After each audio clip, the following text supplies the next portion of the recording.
Hello, you beautiful legends, and welcome to another episode of Ben and Joel Reviews. I'm Ben. And I'm Joel. And this is the podcast where we discuss movies, TV shows, and theatre. And whatever else we want. So please, sit back, relax, and let's dive in.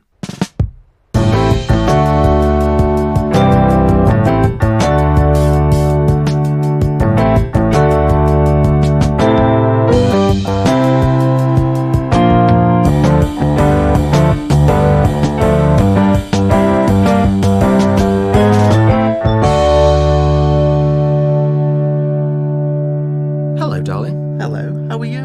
I'm all right. How are you? I'm okay, thank you. That is good. That is very good. We're now going to continue our review for Friday the 13th, Part 3. Yeah, we overran the first part. We've got more to say about this than we realised, which I think is a good thing. Yes. It feels good to have lots to say about one of these films for a change. Well, I say for a change. We've got lots to say about the first two anyway, but you know what I mean. Yeah. So where were we? Where were we, Ben? We were at the point where we thought Ali was killed. Well, again, I should have said this in Part 1, but I didn't. And that is my fault, and for that I apologise. God damn it, Ben. But spoilers. It's a bit late for that now. I know. I feel like I need to say it though. We will be going into spoilers quite a lot. So if you haven't seen it, switch it off, go see the film, and then come back. I mean, to be honest, if you're this deep in, do you really care about spoilers? And Really? also, this did come out in 1982. Yeah, you've had plenty of So time. it's been decades. It's your responsibility, listeners. This is your fault, listeners. This is your fault. This is not on us at all. No, we take no responsibility for your spoilering experiences. But yes, so we're at the point where Ali is in the barn. He tries to attack Jason with the machete, which is our introduction to the iconic weapon. Yes. And Jason fights back, knocks Ali to the floor, and we are led to believe that Ali is killed with Jason thumping his head with something. Yeah, I suppose this is the one attack where you don't really see any blood or gore. But obviously, because it's violent, you assume he's dead. Yeah, so, yeah, we are led to believe that he's been killed, but then I'm going to be jumping way ahead and then we'll come back. But right towards the end, I think it's during the climax, where Chrissy is in the barn and she's trying to get away from Jason and she's been cornered. She doesn't know where to go. She's screaming, no, no, no. And then Ali jumps out from nowhere and he's like, oh, come on, you motherfucker. And then Jason actually kills him. He cuts his hand off with the machete and then actually kills him. Yeah. But that left me wondering, because between Ali getting his head thumped in and then Ali actually getting killed, it's about an hour? So was he just hanging out in the barn? Well, so it's an hour of screen time. But in universe terms, it's actually quite a long time. And I'm sure he was knocked out for a portion of it, but was he just like, nah, I'm just going to have a little nap here? It's a really nice barn. It's a really lovely day. I think I'm just going to have a little chill out, and I'll deal with the serial killer later. I'm pretty sure as well, Loco and Fox, their bodies are still in the barn. Yeah, maybe he's holding a little vigil. Burying them in the hay. Ashes to ashes. Dust to dust. Nay.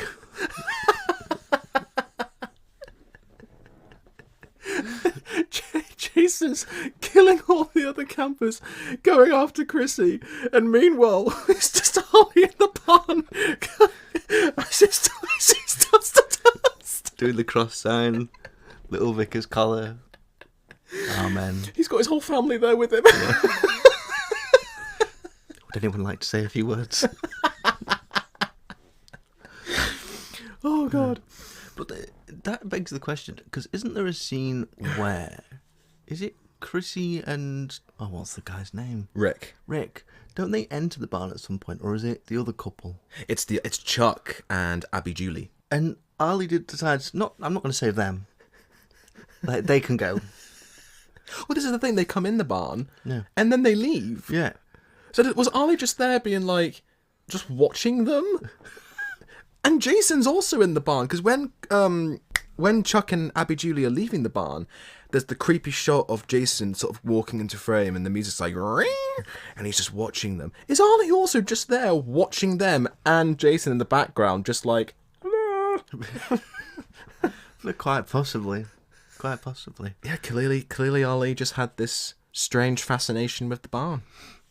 I think everyone has a strange fascination with the barn in this film, to be honest. Yeah, true. Unless when the two writers, I can't remember their names, the two screenwriters of the movie, which is Martin Kit Rosser and Carol Watson. Mm-hmm. So I don't know if this is true or not. I'm just waffling, but I like to think it is true because it's funny. The scene where we think Arlie's dead, I wonder if when they were writing the script, they thought that was Arlie's death scene. Okay. And maybe towards the end, where Chrissy is in the barn and she's being cornered by Jason and she doesn't know where to go, maybe the writers didn't know where she was going to go. Yeah. And they're like, oh, shit, what do we do? Just put Arlie in it. Arlie just jumps and goes, come on, motherfucker. Yeah, he's still alive. Oh, dear. That sounds very plausible, though, doesn't it? Yeah. I like to think the writers were much like Chuck and Abby Julie, stoners. Just getting baked. Just in the little writer's office. Chilling out in a barn. It all makes sense now. It was written in a barn. That was their office. Yeah, so after that, there's a moment where I believe Jason, he looks out the window of the barn and we see Andy and Deb. And Andy's doing his handstand and sort of showing off. And he's like, come on, Deb, let's go in the barn. She's like, no, you go in. I'm going to go back to the house. Yeah. And Andy just sort of stands there looking at the barn. Now, obviously, this is clearly for scare factor. You know, Jason's there being like, yeah, come on, come into the barn. Yeah, I really want to kill you. And obviously, this is to try... Is that how he talks? No. Come on, little boy, come to the barn. I've got sweets. Hiya, Georgie. Wrong movie. And then obviously it's to also make the audience be like, no, Andy, no, don't go in the barn, don't go in the barn. And then Andy like runs back to them going, hey, wait up. But then at the same time, I'm also thinking, when Andy's just standing there looking at the barn, I'm sat there thinking, why are you staring at the barn, you weird person? Everyone in this film is obsessed with the barn. You have a beautiful girlfriend who's walking back to the house and clearly wants to spend time with you. Why were you on the verge of making a very dumb decision? He wants to find the horse. Horse! Are you there? No.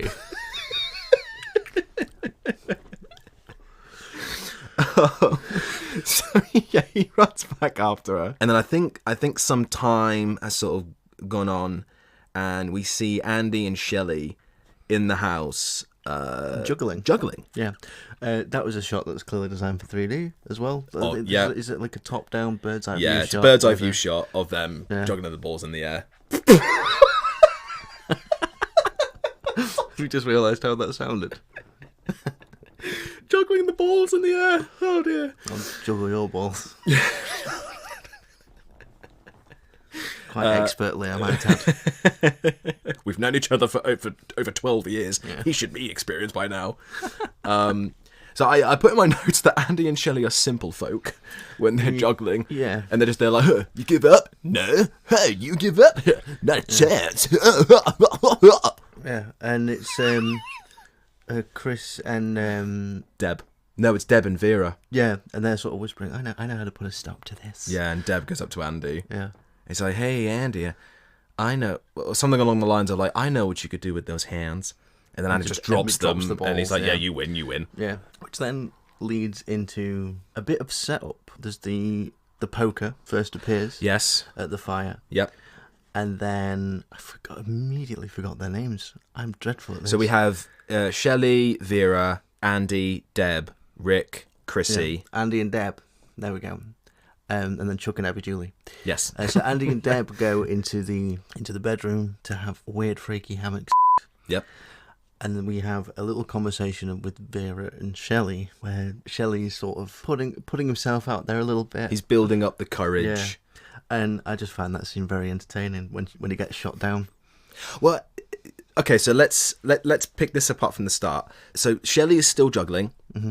And then, Vera goes up to the fire and she's got the poker and she's poking it in, and the camera sort of lingers on her backside, kind of like another obligatory. You get like a POV shot of Shelley staring at her. He's like, yeah. He doesn't say that, but I like to think that's what he was thinking. Yeah. And then she turns around and he's sort of going back to juggling, and he's like, oh, I guess it's just us two then. Yeah, you're really good at that. Yeah. And then stops. And then he finally has the courage to say to her, like, oh, I really like you. Do you think? And then she stops him and she's like, I don't think so. Look, I'm going to go outside for some air, and then when I come back, we'll talk. Yeah. Now, the way she says that, it feels like she's implying that they're going to talk about them. Yeah, that's what I'd take from that. Yeah.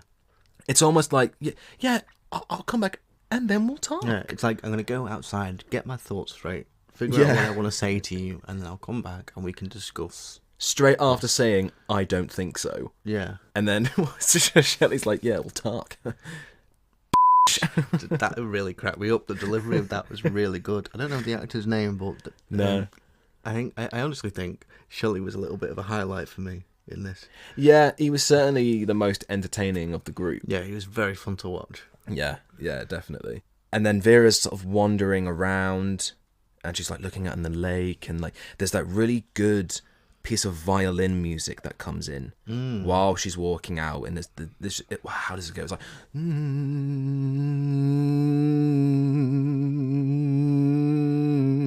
There's a fly in the room. Mosquito.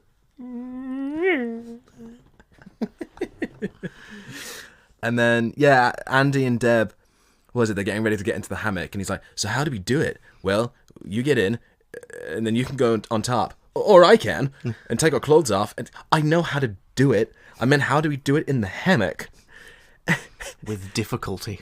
And this might sound odd. I'm not meaning it to be odd. I'm saying it because I think it would have been really funny.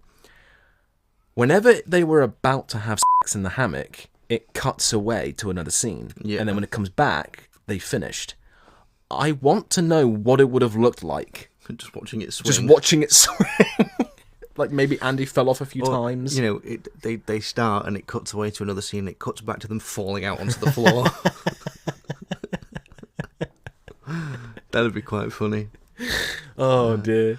Speaking of cutaways, this is where we start learning about Chrissy's history. Yes. As well. That's sort of intercut with these bits. Which I found hilarious. Yeah. So let me see if I can get this straight in my head, because I don't think I fully followed it watching it. Okay. She spent some time at the cabin. Yep. And come home with, what's his name? Rick. Rick, thank you. You're just like my name encyclopedia. Yeah. So Chris come home with Rick, and her parents aren't happy about it. They had an argument. They had a dispute. I believe it was to do with seeing Rick. Maybe it's the huge age gap. Yeah, because Rick looks like he's in his 40s. Yeah. And then the argument escalates to the point where Chris's mum hits her. So she runs into the woods as like a way of punishing them. Yeah. I think that's how she describes it. Yeah, running away from home. Yeah, so it's like, the parents are all worried and stuff. And then she finds a little tree, nice little clearing in the woods by a tree. She's lying up really tired. It's a really nice spot to have a little sleep. And then she wakes up to Jason just scuttling about the place. He's just there. Yeah. He just sort of comes around the corner like... Yeah. That kind of prosthetic. I know it's early days in that kind of prosthetic, but it looks really doopy. I don't think doopy's even a word, but that's what I describe it as. It just looks doopy. Goofy. Yeah, there we go. Goofy. I still think he looks like Sloth from the Goonies. Yes! That had been... What does he look like? What does he look like? It was like tickling the back of my brain the entire time, and now that you said that, yes. Maybe it's in the same universe. Maybe Sloth is Jason. Yeah, maybe. I found that whole scene so funny because you have Rick and Chrissy. They're sat in this different part of the woods, away from everyone else, and she's there, and she's like, "It's just weird. It's so weird being back here. I just can't believe it." Yeah, it's a bit overacting. A little bit, yeah. and Rick's like, but what happened? And then she's like explaining about the mum hitting her and everything. And then it's while she's explaining what happened, it starts to fade into the flashback, so we can still see present Chrissy, but we can also see flashback Chrissy, and we're seeing it all play out. Yeah, but I don't think that makes for a good visual. I think it looks really messy. It should have just faded straight into the flashback. Yeah. And we just hear Chrissy's voice. Show don't tell. No, exactly. Well, in that case, we shouldn't have even heard Chrissy explain it. We should have just watched. And can you imagine watching that scene with the red-blue 3D effect as well? So two scenes that are both in 3D. That'd kill you. I was wondering about, because I rewatched the film last night just to refresh my memory, and there were quite a few moments in the film where I was thinking to myself, how on earth could people have watched this back when it came out in cinemas with those red and blue 3D glasses? It would have been killer. Because I can easily imagine people getting a headache, people being sick, people feeling like they're going to pass out. Like, oh no, I just can't imagine watching it in 3D. No. It's just terrible. But going with what you said about Chrissy's slightly overacting, and when she's explaining the backstory, and it's like when Jason comes out and grabs her, and she's like, he came out of nowhere and he grabbed me and he dragged me across the ground, and I'm just there like, are you having PTSD or are you having an because that's the vibe I'm getting from this. No, I can see that. Yeah, she's not the worst actress. No, she gets the job done. Shelley's my favourite. Sorry, the way you said that. It's like, Shelley's my favourite. Listen, what are your plans for Shelley, Joel? I've got nefarious plans. I like seeing him in scuba gear. I mean, we do see him in scuba gear. This little sort of lore dump scene, when Jason starts like grabbing at Chris in the flashback, my brain kind of went a bit dark. He's like, "Oh my god, is she going to be pregnant with Jason's baby?" Oh dear. Yeah, it's very dark. That went very dark. Yeah. I don't know why my brain went there, because it's not something that had been previously established in the film at any point. He was just trying to kill her. Yeah. But you know, like how horror films like Son of Frankenstein, like Son of Chucky or something? Seed of Chucky. That's it. Seed of Chucky. Seed of Chucky. Such a bad title. But yeah. So because these sort of iconic characters are now sort of becoming legacy characters where the legacy is passed down. Yeah. That's where my brain went. And I was like, oh, is this where this started? But obviously it wasn't the case.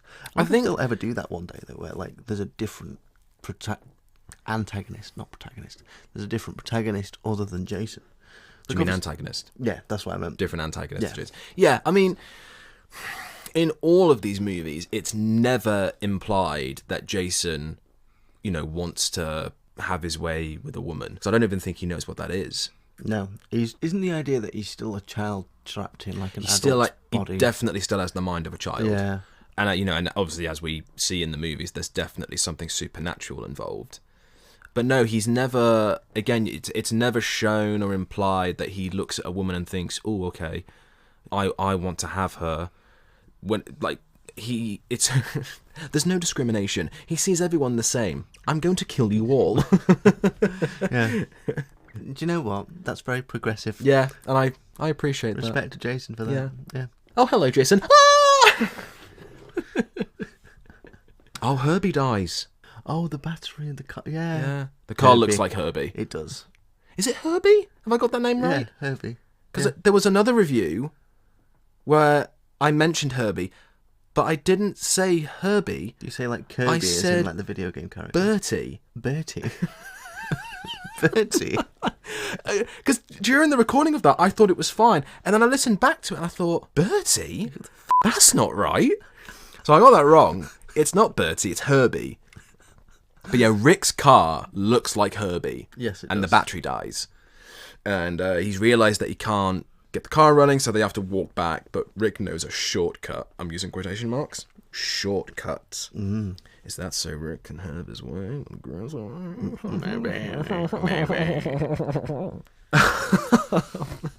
And then, again, going back to Chris's backstory. Going back to the backstory. Backstreet's back, alright. Sorry, I was listening to that last night. What a bop. No, yeah, it's a great song. It made me think of the question. When she's explaining it, she clearly seems both traumatized and aroused. It made me think, if she's this scared, if she's this traumatized by this event, why has she gone back? I don't know, I feel like the sort of science behind trauma and psychology wasn't really there back then. So maybe it was like some kind of idea of like exposure therapy, where like, you're like facing your demons head on sort of thing. Potentially. I do love that we're trying to add logic to this. But no, but I think even in that, even then, that wouldn't have made sense. Even in the 80s, that wouldn't have been a rational thing to do. Yeah. Why would you return somewhere where you experienced a real awful trauma if you don't have to?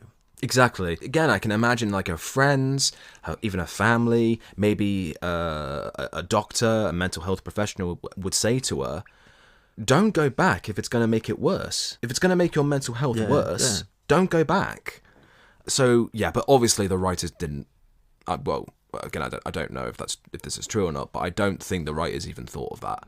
They were like, no, we're just going to send her back, and she's got this terrible trauma, and she reveals the memory, and which, again, just jumping ahead towards the end, when she has the final confrontation with Jason, and she hangs him on the rope, he grabs the rope, he lifts himself, he takes off the mask for a second, showing his face. To reveal himself. And then puts it back in. It's just, yeah, it's like he pulls him up, pulls the mask off, it's me! Yeah. Puts it back on, and then proceeds to chase her. And it's just like, really? And isn't she like oh, it's you. Yeah. It's you. But if he didn't take the mask off, why would she know? So he just took that just to make that flashback scene worthwhile. Was it in Family Guy, where it's the murder episode, and there's that guy trying to get the signal, you see the killer's POV, and he goes, oh my god, it's you, the man or woman who's been killing all these people. And also, do you think they planned to have this kind of lore? What do you mean? I don't think they did, because, okay, so we know now that Jason does have quite a bit of lore from all the films that have come out, but back then, there wasn't really any. No. And they clearly didn't plan for it, because part 2 ends with Jason's apparent death, and it's only in the sort of recap at the start of part 3 where they added in the extra shot of Jason standing back up again. Yeah.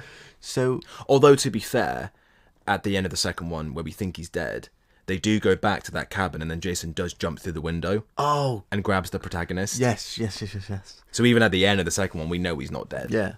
So it feels like this is like something they put in retroactively. Right, we want to give this character some lore now. Which I think I said this in part 1, where this is where the franchise really finds its feet.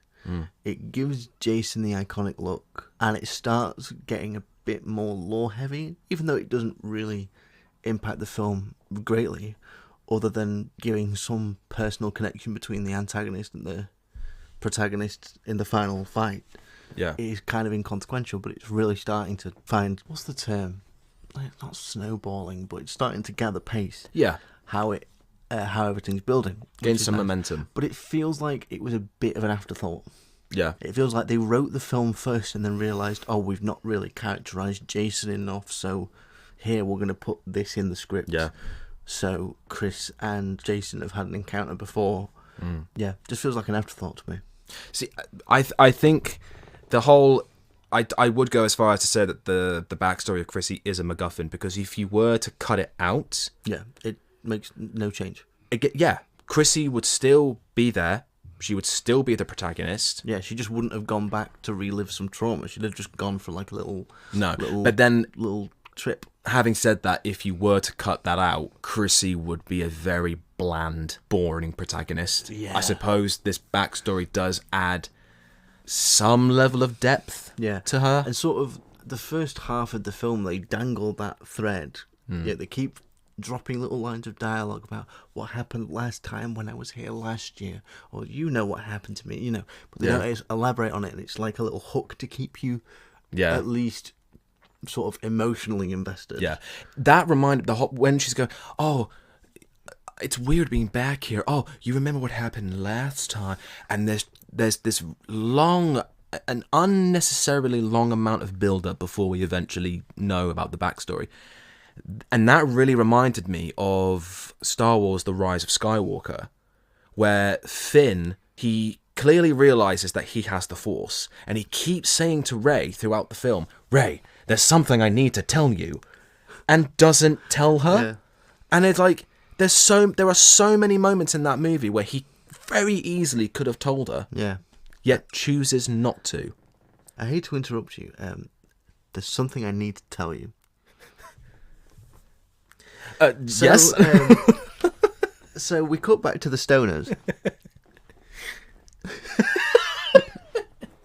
Yes, we cut back to the Stoners, Chuck and Abby Julie. Yeah, and they've been out of the film for so long, I forgot they were there. Yeah. Well, there was that moment where... Oh, no, sorry. No, we are on that moment where Chuck goes to the toilet. Yeah, in Shrek's little outhouse. I half expected him to burst out the door, Smash Mouth playing. Somebody! Yeah. Maybe that's what inspired it. Who knows? Possibly, yeah. Yeah. I have in my notes... Is he going to be killed taking a shit? Well, he goes, yeah, because like someone is shaking the outhouse and he thinks it's Shelley. Yeah. And, God damn it, Shelley. And he's like, oh, I think Shelley's messing around. I think he's in the barn. And they'd be just like, oh, let's go give him a taste of his own medicine. Mm. And that's when they go in the barn and they leave. And Jason's sort of there lingering and Ollie's somewhere in there. Burying his friends. How long is this funeral? He's still there in the back. Listen, have you ever tried burying someone in hay? It's really difficult. Especially when you have horses. They're going to eat it all.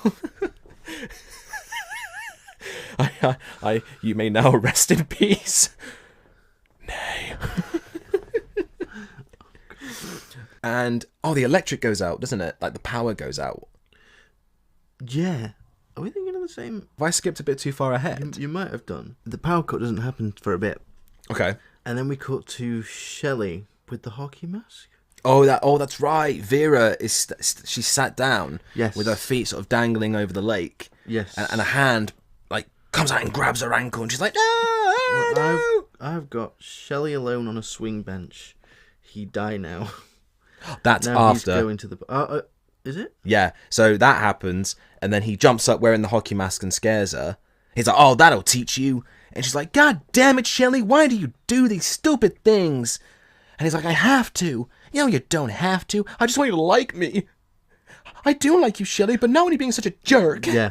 But being a jerk, it's better than being a nobody. He sort of storms off. And she's like, Shelley! And then that's when he sort of wanders off and he's swinging on that little bench. Yes. Yeah, there we go. Yeah, and then I'm pretty sure then it cuts back to Chuck and Abby Julie for a bit. Yeah, I think they're just sort of vibing in the house. I think so. Yeah. And then cuts back. Oh, no.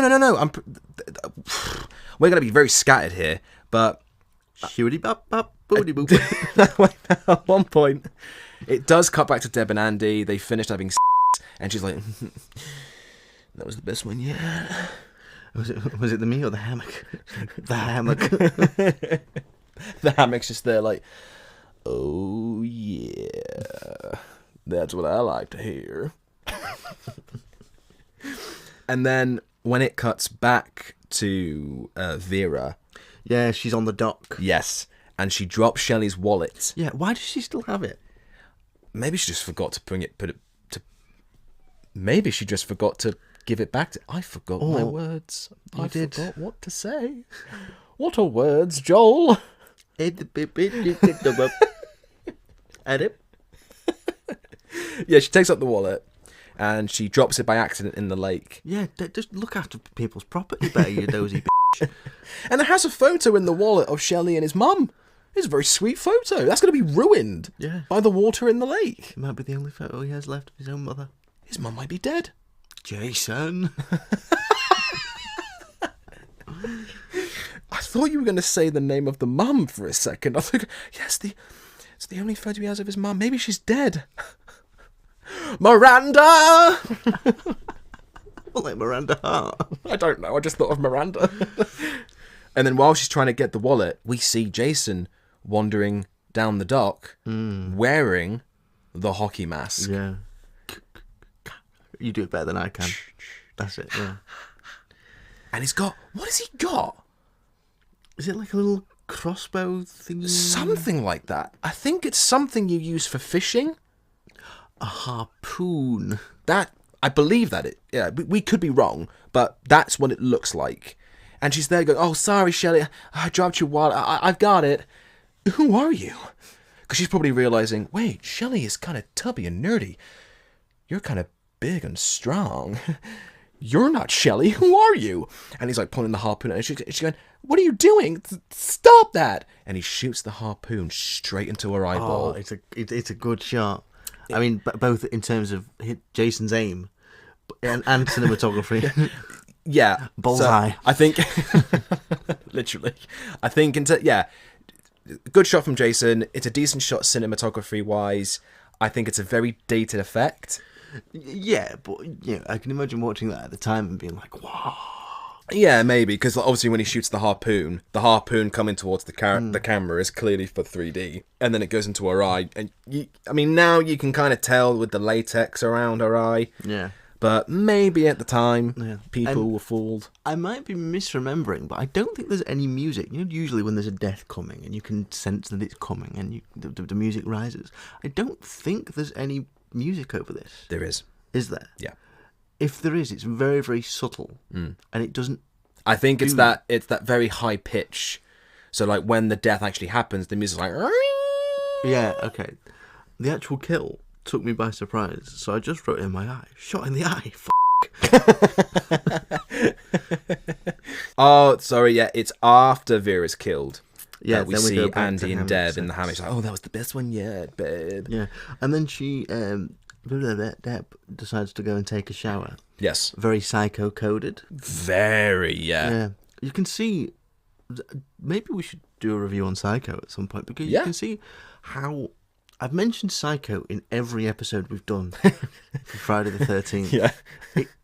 It's just such an influential film that you can see, even in the horror films by today's standards, you can see how it influences it. And also the character of Norman Bates he's haunted by, not the spirit, because obviously Psycho is not a supernatural movie, but he's haunted by, I suppose, the thought and the idea of his mother. Yeah. And then you find out that he's actually keeping her rotting corpse in the house. Yeah. And then you've got Jason. Yeah, keeping his who mother's... is also keeping the rotting head and body of his mother. Yeah, and then you get like all the shower scenes, and then there's the music cues as well.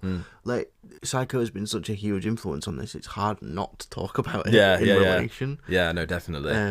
So while Deb is having the shower, we get some obligatory tit shots, and then Andy's still doing his handstands. Yeah, well, isn't he originally going to go get her a beer or something? Yeah, he asks her for a beer, and he's like walking towards the shower, handstanding, walking on his hands.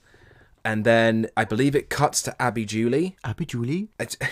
Rewatching it last night, her name is definitely Julie. Yeah. I misheard, but I still think that's quite funny. You can count on Ben to get something wrong. Yes, I was watching it last night thinking, I'm going to forget this. This is the third time watching it now. I'm still going to forget. Still not going to catch the name, yeah. And Abby Julie, she's like, I believe she's cooking popcorn, and there's a knock on the door, and she opens it, and it's Shelley, and his throat has been cut. Oh, and because he's such a huge jokester. Yeah. She's like, God damn it, Shelley. She thinks it's just another one of Shelley's old pranks. And then it cuts back to Andy and Deb, and Andy's still doing his handstands, and he's walking down the corridor, and she's like, Andy?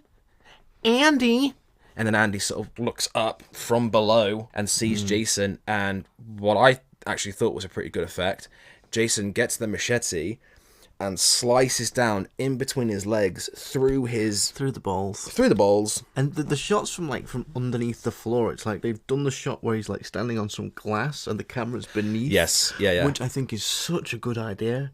Like, Yeah. that is such a unique way of shooting that kill, because you could have done it top down, you could have done it just kind of like a standard sort of medium shot or a wide shot. They probably tried it. They Yeah. probably tried different angles Yeah. and then realised that the one from below So effective, the because best angle. obviously gravity's on your side and all the gore is like coming down. Yeah. And it's only there for like a split second, that shot. It's the tiniest little moment. Yeah. But it makes that kill so good. It does, yeah. So good.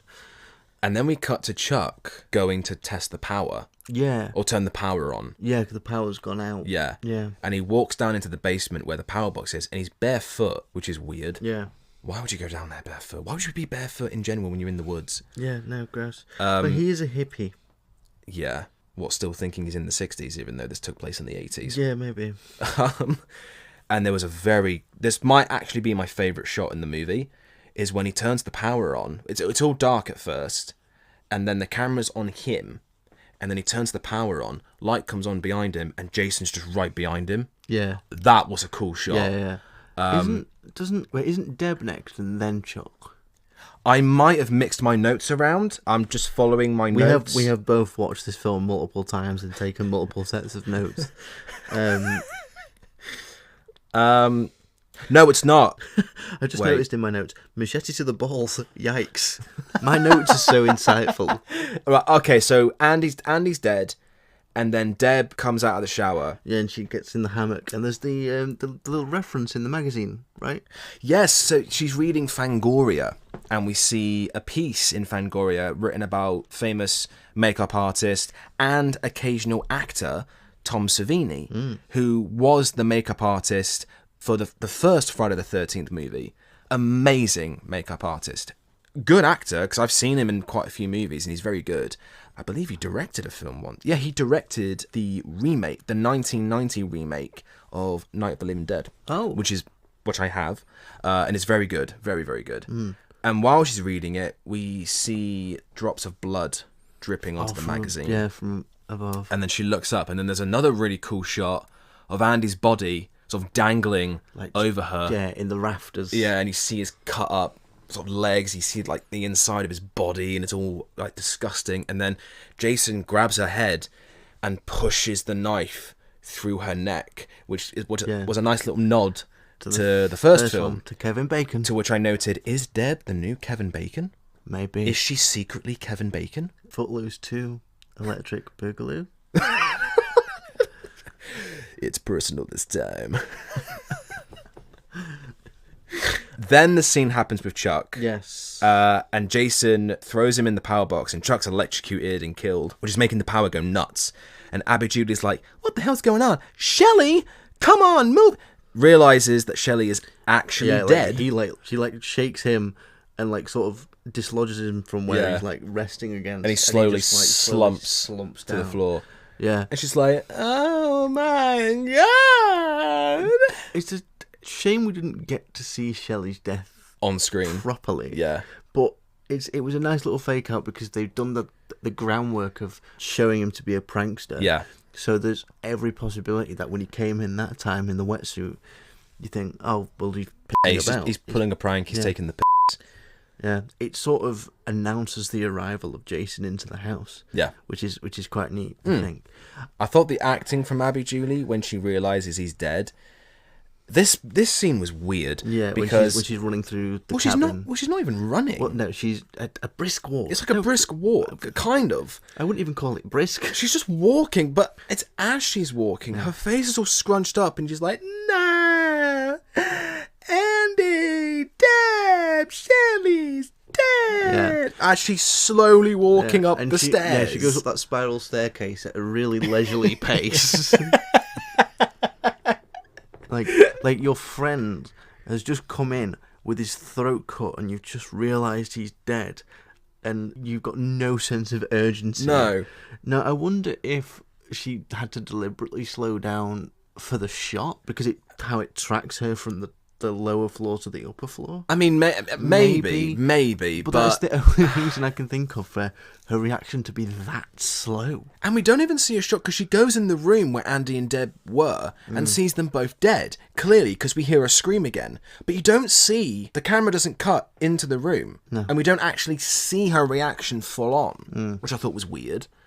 And then she's sort of, again, brisk walking back out going, oh my God, oh my God.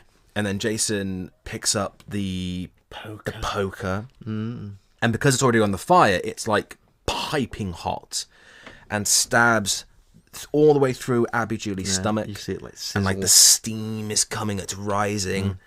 And Abby Julie has been roasted. Yeah. What a bitch. Roasted. Your mum, yeah. I just want to note, in comparison to part 1 and part 2, these deaths happen so rapid fire. Yeah. Right? In like part 1, say, right, there's like a death and then a bit of running around and another exposition scene and then another death and then a bit of running around. But these are bam, bam, bam, bam, death, death, death, death. Yep. It's like it's figured out its own pacing. You know, the only sort of deaths you need to delay is your protagonist and any major characters attached to them. Yeah. So Chris and Rick. Chris and Rick? Yes. Yeah, Chris and Rick. They're the two that you kind of want to leave till the end. But all the rest you can sort of bam, bam, bam, bam. And it understands what it needs to be. And I think that's what cemented for me the fact that this is where it finds its footing, is because that happens so rapid fire. That's like, what, 20 minutes of screen time? 25? Roundabout, yeah. Yeah. And I also like the fact that, let's say in comparison to, again, the first ones, most murders are sort of, with the exception of like a couple, most of them are like, there's like a knife or an axe or something. And it's all shot very kind of plainly, very simply. Whereas this, we've got the poker, the harpoon, the shot with the machete, but it's shot interestingly. Yep. And then obviously the reference through the hammock and stuff.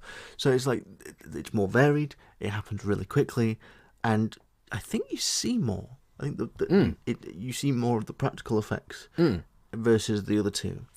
And so just that little sequence of 25 minutes is just absolute perfection. Yeah, no, absolutely. And in terms of seeing more, in terms of the gore, we have Rick and Chris, they come back to the cabin, and they're like, oh, wow, it seems awfully quiet. And they're trying to find everyone, but they can't. All the bodies have clearly been taken. They break into one part of the cabin, they see that the popcorn is burning, they're like, oh, God, what's happening? And Rick's like, I think everyone just took off. They wouldn't have done that. Well, I'm going to go have a look around outside. Wait, Rick, I'm coming with you. But Rick sort of goes way ahead, and he goes outside, and you hear like a twig snap, classic. And he's like, Andy, is that you? Every time someone said Andy, I was so tempted to just pretend to be a toy. Andy's coming. Andy's coming. And then it cuts back to Chrissy, and she's walking through the cabin, and she comes outside, and she's like, Rick? Where are you, Rick? And the camera's panning backwards. We see, it's so funny, we see Jason has got Rick in a headlock, literally just round the corner from where Chrissy is. And she's like, It felt quite pantomime. Yeah. Where's Rick? You. Oh, I guess he's not here. And she goes back in the cabin, and then Jason sort of grabs Rick's head and squeezes it to the point where his eyeball pops out. Yeah. Which is another great, shot for 3D. 3D. How powerful is Jason if he can make someone's eye pop out of their sockets? Just wait until the later movies. There's so many moments in the later films where just Jason's strength is just pop someone's skull like relentless. A watermelon. Yeah. Just before we move on, I would like to highlight another one of my very insightful notes about the poker death for Abby Julie. Bernie Stabby Owie.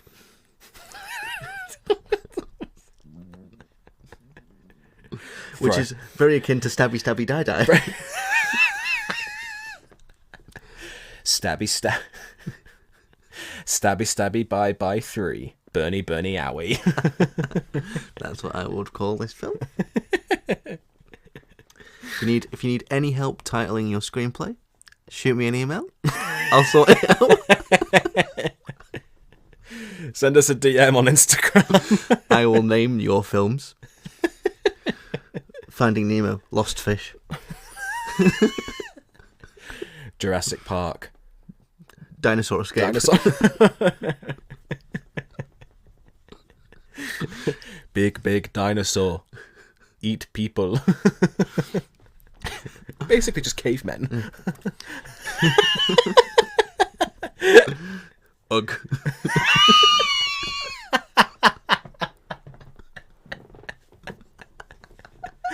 I suppose the one film that would not need to be retitled was Up. Yeah, I suppose that fits the bill. Up. Or Balloon House. Balloon House. Balloon House Fly. Imagine something like really complicated, like Eternal Sunshine of the Spotless Mind. How would you do that? Oh my god, that's a very complex film. Jim Carrey, forget. Man and Lady Forget. It. Scary Clown. No, Scary Space Clown. I like this game. Okay, back on topic. Yes, so Rick's had his eye Popped out of his skull. out. And then Chris is, she's again wandering through the cabin and she's trying to find everyone. And she finds the blood. In the shower. Yeah. How did that happen? Because no one died in there. No. I'm just going to say, I'm going to quote I Hate Everything. Because movie. Okay. Big respect for IHE. Yes, we do love IHE. Yeah. Good channel. Amazing. Yeah, Amazing content. Really good channel. The only thing I can think of is at some point Jason has taken the corpses and just like squeeze the blood out. What, like he's rinsing out a towel? Yeah, like wringing out a flannel. Gonna wring out the bodies. Yeah, like juicing a lemon. Like squeezing their head onto the taps. Keith Lemon's Jason. Oh God. Oh, don't remind me about him. He's coming. Oh God, in he's more coming. ways than one. Do you know what? That joke was bang tidy. Oh God. We've committed to reviewing Keith Lemon the movie, haven't we? Yeah, that's going to be next week's episode. I'm not looking forward to it, guys. I'm really not. I think this might be the one that breaks me. One of the notes I've put down is the damn wind. The damn wind. I think like all throughout the movie, there's especially near the end, the wind is really a nuisance. What, like, as in, like, it interferes with... Yeah, like it flings doors open. Yeah, I suppose it Chrissy does. runs out, her hair's all over the place. Yeah, and the sound effect is really, like just they just went to sfx.com and downloaded the first one they found. What, in the 80s? So, yes. F*** you and your concept of time.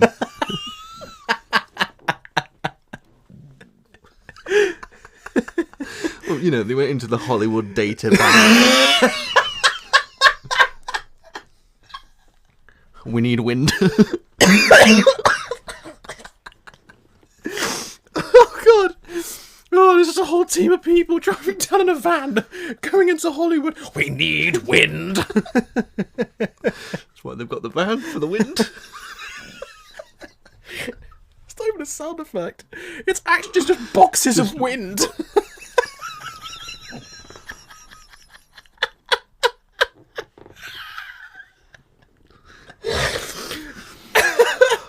Oh God! I just love that visual of someone trying to shove it into the back of a van. So the wind's escaping. Slice in the bug. No! Oh God. Oh God. Okay, yeah, and so like she's like wandering through the cabin again, and she's like, Rick, help me. And then Rick gets thrown through the window, and she's like, oh my God, Rick. And then Jason sort of starts walking through, and she's like, oh my God. Yeah. And the shot of her by the window lingers for so long, you know exactly what's coming. Oh God, yeah. Well, I didn't expect it to be Rick's body. Yeah. To be quite honest. But you knew something was coming through that window. I just laughed when I just saw Rick's corpse. Just It's really funny. I don't know if you've seen it. There's like I like movies where they clearly use like ragdoll dummies for stunts and stuff like that. Yeah. There's a clip. I don't know what it's from. I just keep seeing it popping up on my feeds. It's an old thing when there's two police officers on a building chasing someone and they need to get down. You've sent me this clip. Yeah. They just throw two ragdolls of people like, in police uniforms, and then they cut to them just landing on their feet like, oh. Sublime. That clip's hilarious. But in this, I do believe it was a stunt double. That actually... Was it actually? I believe it was, because it doesn't look like a rag doll. Props to the stunt double. It does actually look like a person is going through that window. Obviously, it's not a real window. Mm-hmm. And then Jason's going after Chris. He's like, oh my God. She runs up the stairs and she tips over a book cabinet. Because I put another note saying death by books. Yeah, I've got that as well. And it like goes, all the books are hitting on Jason. I have elaborated on it. I've got death by books. Shit won't stop Jason. Words won't stop me. But they do frequently. Stephen King. Stephen can't.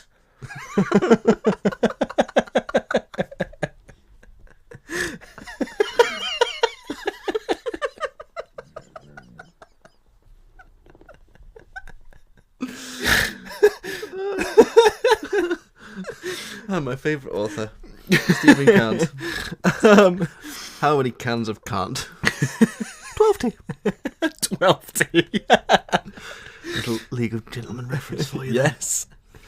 And then Chrissy, she like runs in this other room and she locks it where she finds Deb's body. Why was she in there? Why did Jason put her in there? I don't know. Listen, sometimes Jason just does things without logic. You know, he squeezed the juices of his corpses into the bath. He has the mind of a child. Yeah, just likes hanging out in barns, you know. So yeah, it's a test. You're trying to apply logic where logic can't be applied, Ben. So Deb's body's in this room for some reason. Yeah.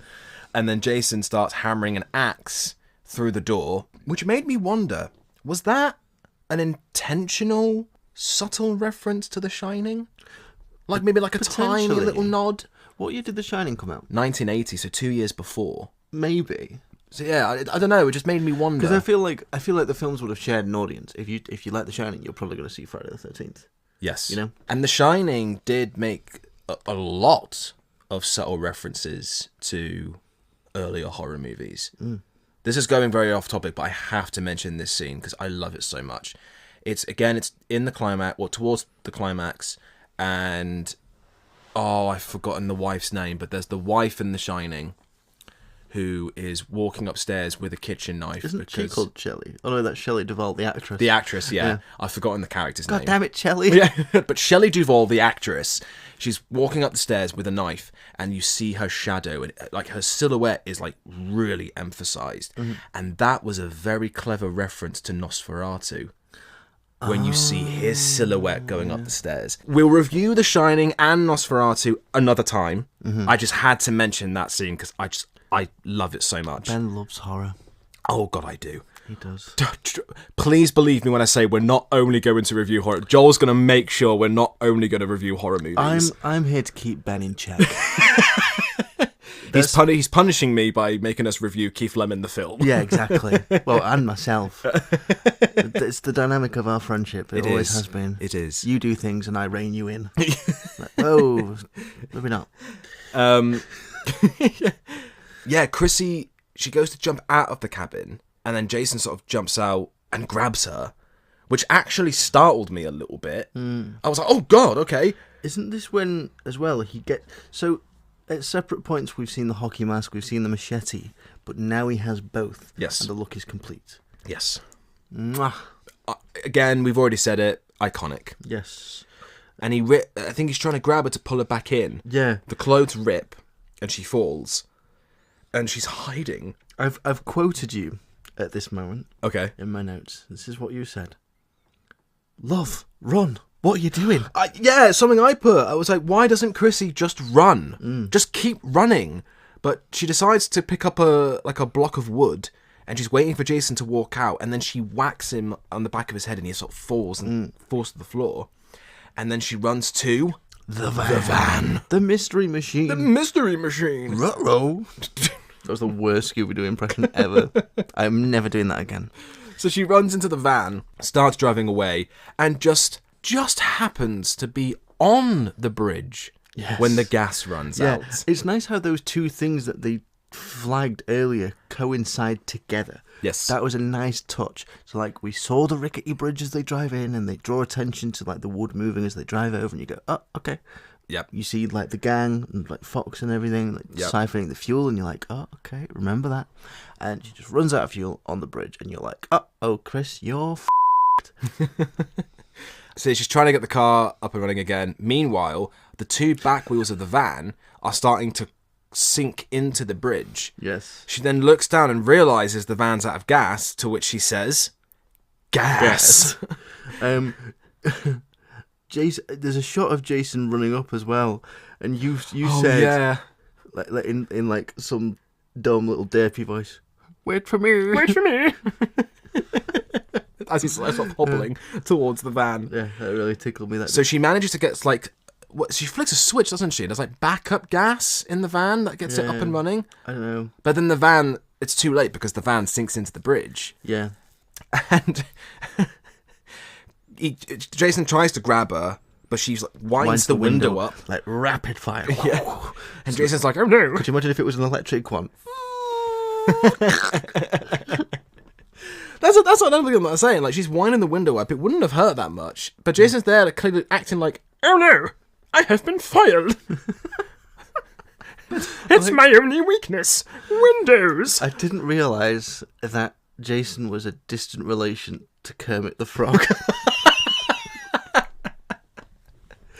He sort of stumbles in with his machete. Hi everybody, I'm Jason Voorhees and I'm going to kill you. All the Muppets come around him and they're all just singing together. Oh my god. Right. So off topic. Have you seen, there's these like videos going around at the minute where people are pitching like what film they do, but it's the Muppets. And that's how you revitalise the Muppets. You've mentioned this before. Which I think is a great idea. Do a Muppet horror movie. That would be hilarious. Friday the 13th, but Muppets. Yeah. And the only human is but Jason. Instead of blood, it's like it's just the stuffing. The fluff, yeah. Like you've raided a Build-A-Bear workshop. Get on it. Brilliant. Hollywood, do it. So she gets out the car and she's running. She trips on nothing. Yeah. I quoted you again. What did she trip on then? She didn't trip on anything. Yeah. And Jason's still going after her, and then she runs to the barn. To the f***ing barn. Again. Like, we've been in and out of this f***ing thing. Yeah, and so much. Something else I put down is that, again, just out of these first three movies, this is the most we've seen of Jason in terms of screen time. Yeah, because typically in the first two, if before any kills, really, you saw things from his POV, and then in between kills, you were following the protagonist. You weren't really following Jason. You didn't see a lot of him until he came out of the shadows to kill again. So yeah, it is nice to see more of Jason this time around. So she runs into the barn and she's trying to hide from him, to which she climbs on this plank of wood that's on the top of the barn. And Jason's walking it. He sort of barges in and he's looking around. He's throwing everything around. He's like, I will find you and I will slaughter you. I'm scary. And he waits. Waka waka. And she waits until he's directly under her, to which she goes to fall, to which I noted death by What a way to go. Death by snoo snoo. And then she makes her way to leave, and Jason lodges the machete into this part of wood that's in the door. And when she runs away, you see Jason in the background trying his hardest to get the machete out of the wood. Yeah, but it looks really fake. You know, like a mime doing something like that. Yeah, That's what it reminded me of. I found that even funnier, especially now knowing that Jason is supposed to have this unrelenting strength. Yeah, but he can't pull a machete out of a block of wood. Yeah. But he can pop Rick's skull, like... Pop his eye out of his skull. Yeah, like squeezing on a little stress ball. You know? Yeah. Get some consistency. Chrissy gets a spade. Yeah. My note on this is the hit on Jason with the spade is weak. I know, it was just a tap. Yeah. Just a very slight little boom. And just like, oh no, again I has been foiled. A spade. My arch nemesis. He'd hate the beach. So many children with spades. Get away, vile creatures. When was the last time you built a sandcastle? Such a random question. Oh my god. Probably not since I was a kid. Well, next time you go to the beach, you should indulge your inner child and go and build a sandcastle. And the same goes for you, listeners. So Friday the 13th. She puts the rope around his neck and she pushes him off and he's hung. She then makes her way down and... The shot of the door opening to sort of reveal him is really cool. Yeah. But then at the same time, when the doors open and they're implying that there's this big revelation, we kind of already... I mean, we already know he's there. Yeah, it's not a surprise. We literally watched in the several shots prior exactly how he got to that position. Yeah. And it's at this point where you realise he's not dead, pulls himself up, pulls the mask off for a second to be like, oh my god, it's you, oh my god, it's all connected, it all makes sense now. Isn't this clever writing? Mm-hmm. No. And Jason sort of gets off the rope. He corners her, and she's got nowhere to go. She's like, no, no, no. And this is when Ali comes back. He's like, oh, you motherfucker. Kills Ali. I'm still very concerned about that, as to how much time he spent in that barn. I guess the presumption is that he is just KO'd, but like, it's such a long time. It's a very long time. Unless, I think we mentioned this in the first one about, like, you know, trying to figure out timelines and exactly when and how things take place and, like, what time between. I bet you somebody out there's figured it out. Probably. I bet you. There's bound to be, like, some kind of video on YouTube somewhere of someone, like, really dissecting the film. But we just think it's funny. Yeah. Because it is. And then Chrissy grabs the axe and she lodges it in Jason's head, which leads to another 3D shot of him reaching his arms out to her, trying to grab her. So I'm going to read a portion of my notes in sequence that describe this, okay? Okay. Big scrap, axe, in his head, and he's still coming at her. Jason is a unit. Axe handle shot for 3D. Hope that paints a picture of the scene. You guys can clearly tell about the very detailed notes that we make for our reviews. Yours are way detailed. Mine are just like my reactions to shit. No, but mine are basically the same as yours. But no, it's just that little sequence was cool, and I was enjoying it, and I was in the moment, and I was so in the moment that I didn't really take any notes. She makes her way out, and she finds a canoe.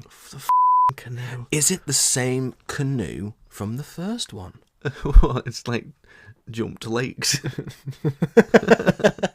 Well, no, it's still Camp Crystal Lake. Is it? Is it? Is it? I don't actually know, you know. It has to be, surely. But you'd think so. Is it ever specified? I don't think it is. It has to be. And because of the inclusion of the barn that wasn't present in the previous ones, I assumed it was a different lake.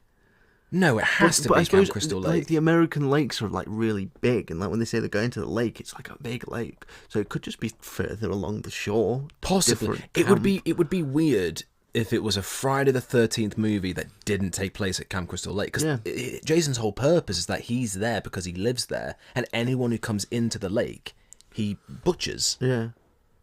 What? No, but then he goes to New York. Yeah, that's not till part 8. Well, and it's only for like 20 minutes worth of the film. The majority of part 8 is at Camp Crystal Lake. Oh, okay. So maybe it's just presumed to be that then, because like.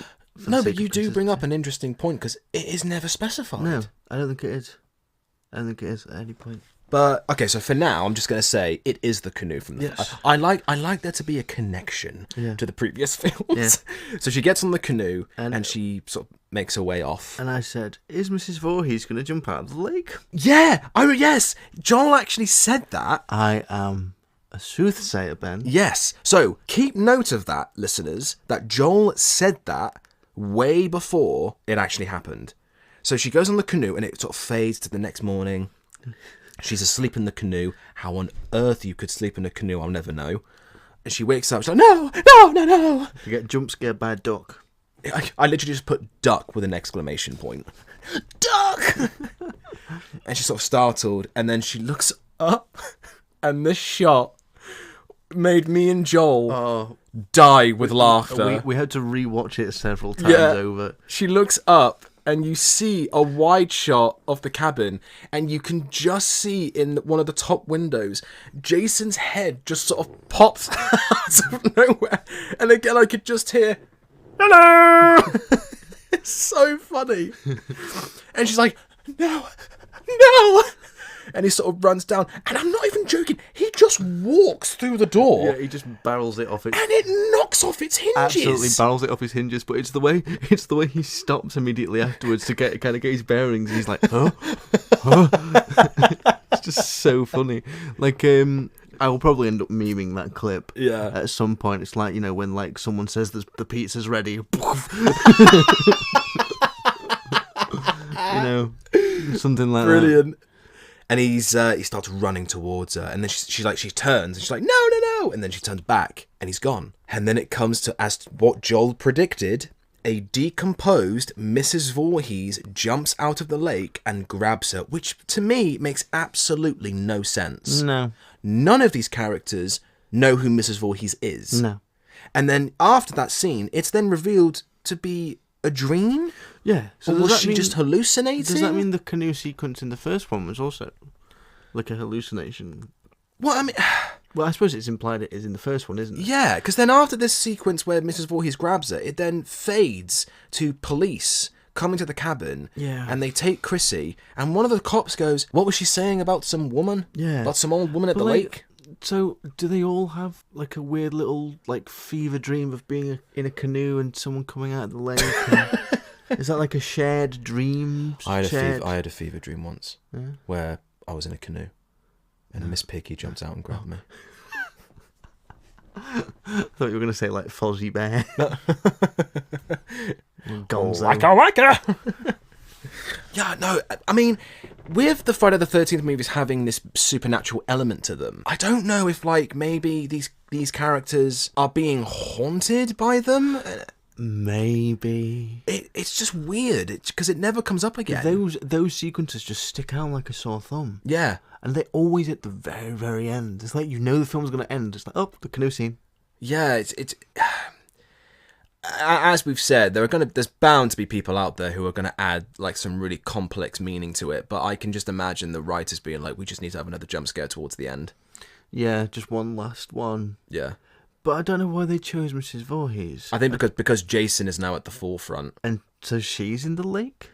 Have they swapped places? Basically. That's how it comes off. Okay. Do you know if Mrs. Voorhees ever comes up again in the franchise? I don't think she does, So they'd have just effectively just swapped places. She's in the lake now. He's out and about. Yep. Killing campers. It's bizarre. Yeah. It's a very bizarre moment in the film that just doesn't make a lot of sense. Yeah. And then it's like, is it the last shot? We see Jason's body in the door of the barn. Yep. And the police missed it entirely. Yeah! So like, they take Chrissy away. She's clearly lost her mind. Yeah. She's like... all these dead people in and around the cabin.